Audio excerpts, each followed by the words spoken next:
मर्द हो तो तुम्हारी हस्ती का इतना तो रोब हो कि बगल से निकले कोई औरत और वो बेखौफ हो। हेलो दोस्तों, मेरा नाम है प्रियंका और स्वागत है आपका मेरे चैनल पर। दोस्तों, जो मैंने आज टॉपिक लिया है ये बहुत ही सेंसिटिव टॉपिक है। मैंने बहुत सारी वीडियो बनाई है और हाल ही में एक वीडियो बनाई थी जिसमें मैंने आपके साथ अपना एक्सपीरियंस शेयर किया था 181, जो कि एक वीमेन हेल्पलाइन नंबर है, उस पर कॉल करने का। और मैंने एक वीडियो बनाई थी जिसमें मैंने आपको बताया था कि अगर लड़की के साथ कोई किसी भी तरीके का हैरेसमेंट हो रहा है, ऑफिस में, पब्लिक प्लेस में, घर में या फिर सोशल मीडिया प्लेटफॉर्म पे, कोई फेसबुक पर आपको तंग कर रहा है, कोई व्हाट्सएप पर आपको तंग कर रहा है, कोई आपको गंदे गंदे मैसेज भेज रहा है, तो आपको क्या स्टेप उठाना चाहिए। मैंने ये इस तरीके की 2-4 वीडियो बनाई हुई हैं और वीमेन की सेफ्टी ऐप भी कि आपको कौन सी ऐप डाउनलोड करके रखनी चाहिए अपने मोबाइल में। इस तरीके की मैंने बहुत सारी वीडियो बनाई है और उनमें से कुछ वीडियो पर बहुत सारे कमेंट आए हैं लड़कियों के। तो एक जो कॉमन चीज है सबकी, आज इस वीडियो में मैं उसे डिस्कस करने वाली हूँ। और मैंने कुछ लड़कियों से इंस्टाग्राम से बात की है। इंस्टाग्राम पे उन्होंने मुझे खुल के अपनी फैमिली के बारे में बताया, तो मुझे लगा कि इस टॉपिक को मुझे यहाँ पर आपके साथ शेयर करना चाहिए और एक मैसेज देना चाहिए कि शायद इससे थोड़ा सा चेंज मैं ला सकूं। मेरी हाल ही में एक लड़की से जो है इंस्टाग्राम पर बात हुई थी, तो उन्होंने मुझे बताया कि उनके एक स्टेप फादर हैं जो उनके साथ गलत हरकतें करते हैं और वो चीज उसकी मम्मा को भी पता है और उसकी छोटी बहनें भी हैं और उसको डर है कि कहीं जो चीज उसके साथ हो रही है कल को उसकी बहनों के साथ ना हो, जो कि सही भी है। तो मैंने उसे कंप्लेन करने के तरीके बताए कि आप इस तरीके से जो है उनकी कंप्लेन कर सकती हैं। वैसे हैरत की बात है कि उसकी मम्मा भी जो है सब कुछ जानते हुए चुपचाप हैं और कुछ नहीं बोल रही हैं। तो अगर ऐसा कोई इंसान मेरी वीडियो देख रहा है तो प्लीज आप उनकी हेल्प कीजिए। अगर आपका वो फैमिली मेंबर है, आपकी बेटी है, आपकी बहन है, या आप किसी भी ऐसे इंसान को जानते हो जो इस ऐसी सिचुएशन में फंस चुका है, तो प्लीज उसकी हेल्प कीजिए। और आप तो मम्मा तो बहुत क्लोज रिलेशन होता है, सबसे पहला रिलेशन होता है। अगर आप हेल्प नहीं करेंगी तो कौन करेगा। तो प्लीज अगर कोई भी इंसान किसी की हेल्प कर सकता है तो प्लीज कीजिए। तो मेरी उस तरीके से उससे बात हुई तो उसने मुझे बताया कि ऐसे ऐसे मेरे फादर मेरे साथ करते हैं और मैं बहुत डिप्रेस हूँ और मैं चाहती हूँ कि उनके साथ कोई एक्शन लूं और मैं इस चीज से बाहर आ जाऊं। तो मैंने उन्हें बताया कि आपके पास ये ऑप्शन है, आप चाहें तो यहाँ पर कंप्लेन कर सकती। मेरी उस लड़की से इंस्टाग्राम पे काफी बात हुई और फिर मैंने उसे बताया कि आपको ये चीज आप कर सकती हैं और इससे आपकी प्रॉब्लम पक्का सॉल्व होगी। तो फिर उसने बोला कि मैं एक्चुअली कंप्लेंट तो कर दूं, लेकिन प्रॉब्लम ये है कि हमारे घर में जो कमाने वाले हैं वो सिर्फ वही हैं, वही हमारी पूरी फैमिली को संभालते हैं और अगर मैंने कोई स्टेप लिया तो उससे कोई शायद प्रॉब्लम ना हो। तो मैं समझ नहीं पा रही हूँ कि मैं क्या करूँ। तो उस दौरान मुझे भी नहीं पता चला कि मैं उसे क्या बोलूँ। जो बंदा आपका शोषण कर रहा है वही बंदा आपकी फैमिली को सपोर्ट कर रहा है फाइनेंशियली, आपके घर को कमा के खिला रहा है, तो आपको सारी फैसिलिटी दे रहा है, तो आप फंस जाते हो कि आप क्या करो। और फिर मैंने उसे बोला कि देखो, वो डिसीजन आपको लेना होगा। आपको सबसे पहले डिसीजन लेना होगा कि आप चाहते क्या हो। जो बंदा आपका शोषण कर रहा है, आप उसकी फैसिलिटी लेना चाहते हो, तो आप उसके खिलाफ कभी भी एक्शन नहीं ले सकते हो। फिर तो आपको जो वो चाहता है वो आपको करना पड़ेगा। शायद वो इसी आपकी जो यही एक कमजोरी है ना, उसी का फायदा उठा रहा है। मैंने उसे समझाया, शायद उसको समझ में आया हो या ना आया हो, लेकिन बहुत सारे केसेस में सेम चीज थी कि जो बंदा है शोषण कर रहा है वो फैमिली चलाता है, तो हम उसके खिलाफ कैसे एक्शन ले। तो मैं आपको कहना चाहूंगी कि देखो, हर बंदे में कैपेबिलिटी होती है खुद कमा के खाने की, और आप अपनी फैमिली को भी सपोर्ट कर सकते हैं अगर आप चाहें तो। लेकिन अगर आप चाहते हो कि वो बंदा जो रिस्पॉन्सिबिलिटी निभा रहा है अपनी, और वो आपका शोषण भी कर रहा है, तो आप वहां फंस जाते हो। आपको सिर्फ अपना डिसीजन लेना होता है कि आप जो वो बंदा फैसिलिटी आपको दे रहा है, आपको वो फैसिलिटी लेनी है या फिर उसके खिलाफ आपको एक्शन लेना है जो शोषण वो आपके साथ कर रहा है। तो वो जो डिसीजन होगा वो आपका होगा, उसमें मैं आपके साथ नहीं हो सकती, क्योंकि वो डिसीजन आपको ही लेना है। उसमें मैं क्या, आपका कोई भी बंदा आपकी हेल्प नहीं करेगा, कभी भी नहीं कर सकता, कर ही नहीं सकता। क्योंकि मान लीजिए मैंने आपकी हेल्प की या फिर किसी ने भी, थर्ड पर्सन ने आपकी हेल्प कर दी, कभी कंप्लेन कर दी, तो वो बंदा तो जेल में जाएगा ही या उसके ऊपर केस होगा ही। तो उस सिचुएशन में हो सकता है कि आप जो उसके द्वारा आपको फैसिलिटी मिल रही है या आपकी फैमिली को जो सपोर्ट मिल रहा है फाइनेंशियली, आप उस वजह से मना कर दे कि नहीं नहीं ऐसा तो कुछ हुआ ही नहीं मेरे साथ, तो वो तीसरा बंदा फंस जाता है। इसलिए जो डिसीजन लेना है वो सिर्फ आपको लेना है। और दूसरा एक बहुत कॉमन जो है वो ये है कि कुछ लड़कियों ने बोला कि हमारे ससुराल में हमारे साथ कुछ ठीक नहीं हो रहा है और हमारे साथ शोषण हो रहा है, फिजिकली भी मेंटली भी टॉर्चर करते हैं और मैं यहाँ फंस चुकी हूँ, घुट घुट के जी रही हूँ और मतलब मैं इस चीज से बाहर आना चाहती हूँ। लेकिन जो मेरे ससुराल वाले हैं वो बहुत पावरफुल हैं। या तो कोई कहता है कि उसके जो घर वाले हैं वो खुद ही लॉयर हैं। मैंने एक को बोला था कि आप अच्छा लॉयर कीजिए और देन आप कंप्लेन कीजिए, तो उन्होंने बोला कि जो मेरे ससुराल वाले हैं यहाँ पर सभी लॉयर हैं, तो उस केस में मुझे डर लगता है कि कहीं ये केस मेरे ऊपर उल्टा ना पड़ जाए।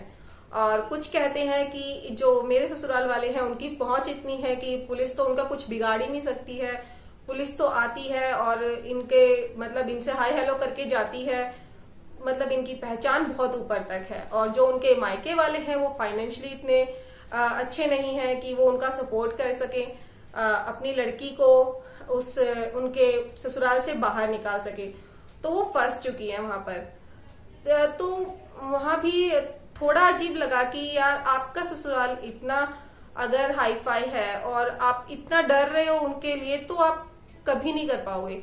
अगर आप ये सोचोगे कि मेरा ससुराल बहुत हाई फाई है और इनके कॉन्टेक्ट्स बहुत ऊपर तक हैं और मैं कोई भी कदम उठाती हूँ तो मुझे ही भुगतना पड़ेगा या केस मुझ पे उल्टा पड़ सकता है, आप खुद सोचिए जो अभी आपके साथ हो रहा है क्या वो कम है?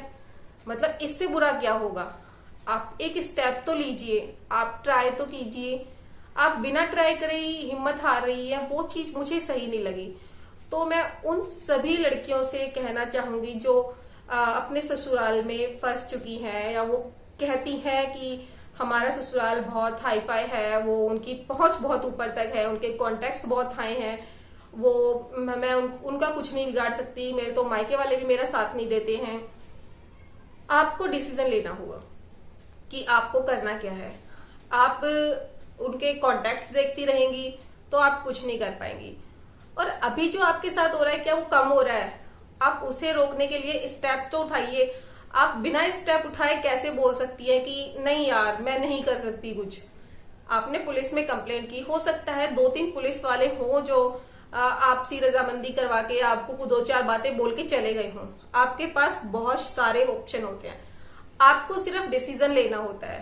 देखिए मैं दोनों ही सिचुएशन के लिए, जो मैंने आपको पहले बताई जिनके फादर ही उनका शोषण कर रहे थे, मतलब कि फैमिली में जो मेन इनकम सोर्स जहां से आ रहा है, जो रिस्पॉन्सिबिलिटी पूरे परिवार की उठा रहा है, वो आपके साथ शोषण करता है। या कोई भी बंदा, बाप भाई चाचा ताऊ, कोई भी रिलेशनशिप में आपके इवन हस्बैंड भी या बॉयफ्रेंड, कोई भी आपके साथ शोषण कर रहा है, तो डिसीजन आपको लेना है। आप वो पहले और आखिरी पर्सन हो जिस पर ये शोषण हो रहा है और जिसको ये डिसीजन लेना है। कोई भी दूसरा बंदा आपकी मदद तब तक नहीं कर सकता जब तक आप खुद अपनी मदद के लिए ना सोचें। और जिन लड़कियों के ससुराल बहुत हाई फाई कॉन्टेक्ट्स हैं, जो कितने ही हाई फाई हो, आज के टाइम में आपके साथ बहुत सारी फैसिलिटी है। आप गूगल कर लीजिए, आपको बहुत सारे पुलिस मिल जाएंगी जो सस्पेंड हुए हैं। आपने काफी सारी न्यूज देखी होगी कि किसी पुलिस वाले ने कुछ किया, उसकी वीडियो वायरल हो गई है और वो बंदा सस्पेंड हो गया है। कई जज के साथ हुआ है। मतलब किसी पोस्ट या कुछ भी काम नहीं करता है जब पब्लिक के सामने वो चीजें आती हैं। तो आप थोड़ा पब्लिक का सपोर्ट ले सकती हैं। अगर आपको लगता है कि आप अकेले कुछ नहीं कर सकती हैं तो आप पब्लिक का सपोर्ट लीजिए, उसमें कोई बुराई नहीं है। 4 लोग, फिर से मैं कहूंगी कि 4 लोगों के बारे में ना सोचे। जिंदगी आपकी है, आप घुट घुट के एक रिलेशनशिप में जा रहे हैं, उसमें अपनी पूरी जो लाइफ एक ही बार मिलती है, आप उसको बर्बाद मत करें। कल को आपको बच्चे भी होंगे और वो भी इसी सिचुएशन में हो सकता है फंस जाएं, तो आप अपने लिए नहीं तो उनके लिए स्टेप लीजिए। डिसीजन मैं कह रही हूं कि सिर्फ और सिर्फ लड़की को लेना होता है, और अगर आपने एक बार डिसीजन ले लिया तो मैं आपको गारंटेड कहती हूँ कि आपके सामने इतने सारे ऑप्शन खुल जाएंगे कि आपको ये लगेगा कि यार ये चीज मैंने पहले क्यों नहीं की, यार ये तो बहुत, मतलब इस सिचुएशन से बाहर निकलना तो बहुत इजी था, मैंने ये पहले क्यों नहीं सोचा, मैंने ये डिसीजन पहले क्यों नहीं लिया, क्यों मैंने अपनी लाइफ के इतने कीमती पल इस चीज में बर्बाद कर दिए। तो अगर आप डिसीजन लेना चाहती हैं तो डिसीजन लीजिए, अपने टाइम को बर्बाद मत कीजिए। तो अगर आप डिसीजन लेना चाहती हैं तो अभी लीजिए और उस पर काम कीजिए। बहुत सारे तरीके हैं, उनमें से कुछ तरीके मैं आपको वीडियो में बता देती हूँ, लेकिन वो सारे तरीके या कोई भी तीसरा पर्सन आपकी हेल्प तभी कर सकता है जब आप खुद की हेल्प करेंगी। आप पहले डिसाइड कीजिए कि आपको हेल्प करनी है खुद की। आपने जिस दिन ये डिसाइड कर लिया ना कि आपको खुद की हेल्प करनी है, उस दिन आपकी 50% प्रॉब्लम तो वैसे ही सॉल्व हो जानी है, और जो 50% वैसे आप केस करोगे और उसके बाद आपकी सॉल्व हो जाएगी। लेकिन जो 50% प्रॉब्लम है वो यहीं आकर अटकती है, लड़की फंस जाती है कि मैं क्या करूं, मैं कंप्लेंट करूं कि ना करूं। आप डिसीजन ले लीजिए कि आपको घुट घुट कर जीना है, ये शोषण आपको बर्दाश्त करते रहना है, या फिर आपको इन चीजों से बाहर निकलना है। आप डिसाइड कीजिए। उसके बाद रास्ते बहुत हैं और कुछ रास्ते मैं आपको बता देती हूँ। सबसे पहली चीज, एक लड़की से मेरी बात हुई थी, उसने मुझे बताया था उसकी फैमिली में कोई उसकी वीडियो बनाकर उसको ब्लैकमेल कर रहा है और फिर उसके उसी बेस पर कंटिन्यू जो है शोषण कर रहा है। तो उस केस में अगर आपको कोई ब्लैकमेल कर रहा है फोटो से, मैसेज से, वीडियो से, कोई सोशल साइट पर, ये सब जो होता है साइबर क्राइम के अंतर्गत आता है। मैंने साइबर क्राइम में कैसे रिपोर्ट करनी है वो मैंने आपको एक वीडियो बनाई थी, आप उस पर जाकर देख सकते हैं। वहां मैंने ये भी बताया था कि गर्ल्स और बच्चों की जो होती है कंप्लेंट, उसमें आपको 2 ऑप्शन मिलते हैं। पहला कि आप अपना पहचान बताते हुए वहां पे कंप्लेंट कर सकते हैं, और दूसरा अगर आप पहचान नहीं बताना चाहते हैं और फिर कंप्लेंट करना चाहते हैं तो वो भी आप कर सकते हैं। तो आप उस वहां पर जाकर साइबर क्राइम की जो है रिपोर्ट कर सकती हैं। दूसरा, आप महिला आयोग में जो है कंप्लेंट कर सकती हैं। आप अपने राज्य के जो महिला आयोग है उसमें कंप्लेंट कर सकती है, या जो नेशनल लेवल पर है उसमें कंप्लेंट कर सकती है। आप किसी में भी कंप्लेंट कर सकती हैं अगर आप कंप्लेंट करना चाहें तो।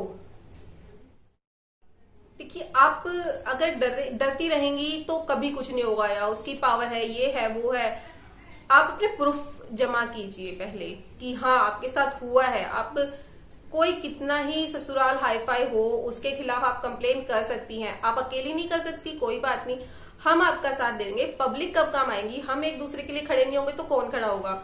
आप ट्विटर का इस्तेमाल कीजिए, वहां पर आप किसी को, जैसे अपने जो सीएम है, आप किसी महिला आयोग है, आप उसे जो है ट्वीट कीजिए कि मेरे साथ ये चीजें हो रही हैं। आप देखिए आपके साथ पब्लिक जो है इकट्ठा होती है, आपने बहुत सारी देखी होंगी वीडियो वायरल हो जाती हैं कि मेरे साथ ये हो रहा है और मुझे हेल्प चाहिए, और वहां तक हेल्प पहुंचती है। खुद सरकार आगे आके हेल्प करती है, और बहुत सारे जो और हाँ बहुत सारी जो संस्थाएं हैं विमेन के लिए बनी हुई हैं, आप उनसे कांटेक्ट कर सकती हैं। उन विमेन संस्थाओं से कांटेक्ट कीजिए, वो आपको हेल्प करेंगी, वो आपको रास्ता बताएंगी। लेकिन यहाँ भी ये सब तभी होगा जब आप खुद डिसीजन लेगी कि मुझे मेरी हेल्प करनी है। आपको एक बार डिसीजन लेना है और उस डिसीजन से आपकी 50% प्रॉब्लम जो है सॉल्व हो जाएंगी, और बाकी की जो प्रॉब्लम है आप उसे चुटकियों में सॉल्व कर देंगी। लेकिन पहले आप डिसीजन ले लीजिए कि आप चाहते क्या है। क्योंकि मैंने जितनी भी लड़कियों से बात की है, या मोस्टली मैंने आसपास केस देखे हैं, सभी कंफ्यूज रहती हैं। मोस्टली जो है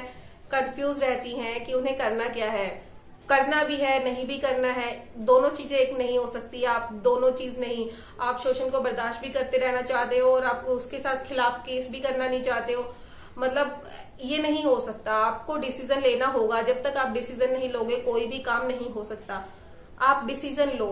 ये आप कंफ्यूज रहोगे जब तक कुछ नहीं होगा। आप डिसीजन लो और उसके बाद आपके सामने सारे रास्ते खुले हुए हैं। आप अपनी जिंदगी अपनी मर्जी से अच्छे से जी सकती हैं। उम्मीद करती हूँ मेरी इस वीडियो से किसी की हेल्प हो पाएगी। और अगर आप किसी की को देखते हैं ऐसी सिचुएशन में तो प्लीज उसे मोटिवेट कीजिए उस चीज को कि ये चीज इतनी बड़ी नहीं है कि आप इससे बाहर नहीं आ सकते। कोई भी सिचुएशन ऐसी नहीं होती कि जिसको आप ठीक ना कर सके। तो प्लीज उनकी हेल्प कीजिएगा। और अगर मेरी इस वीडियो से कोई थोड़ा सा भी मोटिवेट होता है और अपनी जो प्रेजेंट सिचुएशन है उसको ठीक कर पाता है तो मुझे बहुत खुशी होगी। अगर आपको कोई भी सवाल है, आप कोई बात मुझसे शेयर करना चाहती हैं या आपको कोई प्रॉब्लम है तो आप मुझे कमेंट कर सकती हैं या मुझे आप कभी भी इंस्टाग्राम कर सकती हैं। हम वहां पर बात कर सकते हैं। और आप फिर से कहूंगी डिसीजन लीजिए और अपनी जो लाइफ है उसे चेंज कीजिए, बेहतर कीजिए। और हम आपसे मिलते हैं अपनी अगली वीडियो में। Thank you.